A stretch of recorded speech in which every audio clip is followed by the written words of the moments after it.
بسم اللہ الرحمن الرحیم۔ معزز سامعین السلام علیکم۔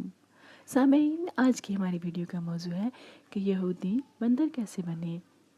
سامعین، جیسا کہ اسلام میں جمعہ عزت والا دن ہے، عیسائیوں کے لیے اتوار اور ہندوؤں کے لیے منگل ہی، اسی طرح یہودیوں کے لیے ہفتہ کا دن محترم تھا، مگر فرق اتنا ہے کہ اسلام میں صرف ان لوگوں پر جن پر جمعہ کی نماز فرض ہے، جمعہ کی پہلی اذان سے ختم نماز تک وہ دنیاوی کاروبار کرنا حرام ہے جو نماز میں دخل انداز ہوں۔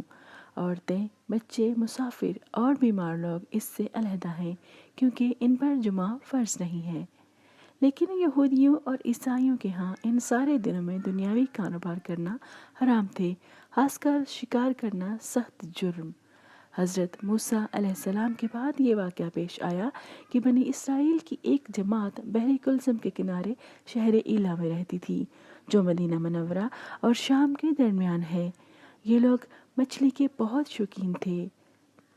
رب تعالیٰ کی شان کہ یہ ہر ہفتہ میں اس دریا میں بے شمار مچھلیاں نمودار ہوتی تھیں، یا تو ان کے امتحان کے لیے یا اس مچھلی کی زیارت کے لیے جس کے پیٹ میں حضرت یونس علیہ السلام رہتے تھے۔ باقی دنوں میں سب مچھلیاں غائب ہو جاتی تھیں۔ ان کے منہ میں پانی بھر آیا اور سوچنے لگے کہ کسی تدبیر سے ان کا شکار کرنا چاہیے جس سے شکار بھی ہو جائے اور ہفتہ کے دن کی بے حرمتی بھی نہ ہو۔ آخر ان عقل مندوں نے یہ ہیلا سوچا کہ دریا کے ارد گرد بہت سے گہرے غار کھود دیے جائیں اور دریا سے اس غار تک نالیاں بنا دیں۔ جمعہ کی شام ان نالیوں کا منہ کھول دیتے تھے کہ پانی کے ساتھ مچھلیاں ان گڑھوں میں آ جائیں، اور اتوار کے دن ان گڑھوں سے پکڑ دیتے اور کہتے کہ ہم شکار نہیں کرتے۔ انہوں نے وہ مچھلیاں خوب کھائیں اور فروخت کیں، جس سے یہ بڑے مالدار ہو گئے۔ 40 یا 70 سال تک ان کا یہ عمل چلتا رہا۔ یہ لوگ کل 70,000 تھے۔ ان کی 3 جماعتیں بن گئیں، ایک تو شکار کرنے والوں کی، دوسری اس سے منع کرنے والوں کی، اور تیسری خاموش رہنے والوں کی۔ یہ لوگ کل 12,000 تھے، باقی سب شکاری تھے۔ ان شکاریوں نے ان کی نصیحت نہ مانی تو انہوں نے اپنے اور ان کے درمیان ایک دیوار بنا کر شہر کے 2 حصے کر دیے اور کہا، ہم ان کے ساتھ نہیں رہتے، کہیں ہم پر بھی عذاب نہ آ جائے۔ یہاں تک کہ حضرت داؤد علیہ السلام کا زمانہ آ گیا۔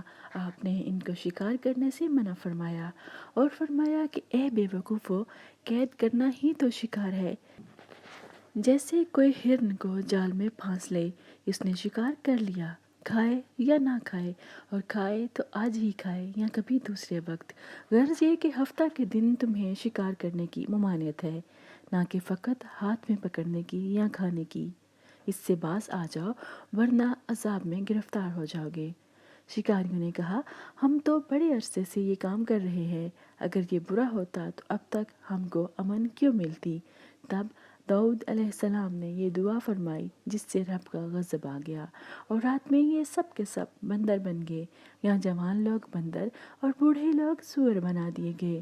ان کی عقل و حواس تو باقی رہے، مگر ان کی قوت گویائی جاتی رہی اور جسم سے سخت بدبو نکلنے لگی۔ صبح کے وقت لوگوں نے اس محلے کو دیکھا کہ نہ تو اس محلہ سے کوئی آدمی آتا ہے اور نہ کوئی آواز، نہ کوئی دھواں وغیرہ نکلتا ہے، تو یہ دیواروں پر چڑھ کر ان کے گھروں میں داخل ہو گئے۔ وہ بندر ان کو دیکھ کر ان کی طرف دوڑے اور ان کے قدموں سے لپٹنے لگے اور ان کے کپڑے سونگھتے اور روتے تھے۔ ان لوگوں نے کہا کہ کیا ہم نے تمہیں شکار کرنے سے منع نہ کیا تھا؟ وہ بندر سر ہلاتے اور آنسو ان کے رخساروں پر بہتے تھے۔ اس حال پر ان کو 3 روز گزرے اور سب ہلاک کر دیے گئے، اور نہ کوئی باقی بچا اور نہ ان کی نسل چلی۔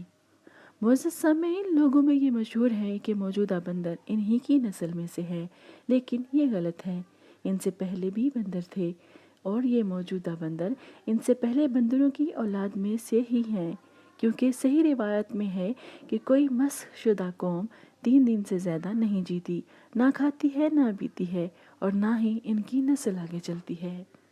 معزز سامعین، مجھے امید ہے کہ آج کی ویڈیو نے آپ کی معلومات میں اضافہ کیا ہوگا۔ اگر ایسا ہے، آپ کو یہ ویڈیو اچھی لگی ہے تو اسے اپنے دوستوں کے ساتھ ضرور شیئر کیجیے۔ اگر آپ میرے چینل پر نئے ہیں تو اسے ابھی سبسکرائب کر لیجئے تاکہ آپ کو مزید بہترین معلوماتی ویڈیوز بر وقت ملتی رہیں۔ اپنا اور دوسروں کا بہت سارا خیال رکھیے۔ زہرا آپا کو اجازت